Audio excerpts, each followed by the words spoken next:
There are streets in America that don't make it to the maps. Small roads with broken signs, cracked sidewalks, and old trees that remember too much. Maple Street was one of those places, and this is where Grace Miller lived.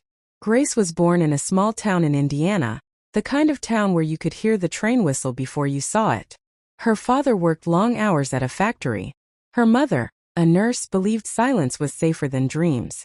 Grace grew up watching sunlight fall on her bedroom wall, wondering if there was something more than the slow rhythm of life. Every morning she walked down Maple Street, past the same red mailbox, the same stray cat, and the same tired faces. She painted, she read, she wrote in her journals, but no one knew what was growing inside her. A hunger to belong, to matter, to find her place in a world that moved too fast. One summer evening she met Daniel Reed. He was new in town, a photographer from Chicago who had come to capture the American small-town spirit. Their connection was quiet but deep. Two people who felt unseen finally finding someone who saw them. They talked about everything. Art, music, the loneliness of being alive. For the first time, Grace believed life could be bigger. But dreams have a way of testing us. Before they bloom, they always demand a little pain. Daniel got an offer, a big one, to work in New York City. He begged Grace to come with him. But Grace's mother had fallen ill, and she couldn't leave. So Daniel left and Grace stayed behind, with her mother, with Maple Street, with the silence. For months she waited for letters that came slower and slower, until they stopped. The world shrank again, to the sound of the clock ticking, the hum of the refrigerator, the weight of loneliness pressing against her chest. She started painting again, but this time the colors were darker. She painted rain, shadows, and windows that never opened. She painted her silence. Then one night her mother passed away quietly, just the two of them in that small wooden house. Grace buried her mother beside her father, under the old oak tree near the church. And when everyone had left, she sat there, watching the sunset melt into the gravestones.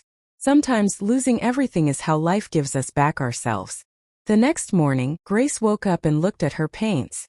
She realized that if she stayed on Maple Street, she'd disappear, just like the generations before her. So she sold the house. She packed her journals, her brushes, and one framed picture of her parents. Then she drove east. No plan, no map, just a promise to begin again. Grace reached a small town in Maine near the ocean. The sea air was different. Alive, unpredictable, honest. She rented a little cottage near the cliffs and began painting again. This time not for anyone else, just to speak her truth. Months passed. Her art began to change, from sorrow to light. Local people saw her work and started buying it. Soon her name appeared in a small gallery. Then one day a familiar voice called her name. It was Daniel. He had found her painting by chance in a magazine. He stood in her gallery, quiet, older, his camera still hanging around his neck. They didn't speak much. They didn't need to. He smiled and said, "You found your light, Grace." And she replied, "No. I became it." Life doesn't always give us happy endings. But sometimes it gives us something better. A quiet peace, a sense of purpose, a light we build within ourselves. Grace never moved back to Indiana. Her paintings now hang in homes across America, all signed the same way. Grace Miller Maple Street Collection. Each one carries the story of a girl who thought she'd lost everything, but instead found the whole world inside her own heart. And somewhere in that small town, the wind still whispers her name through the maple trees.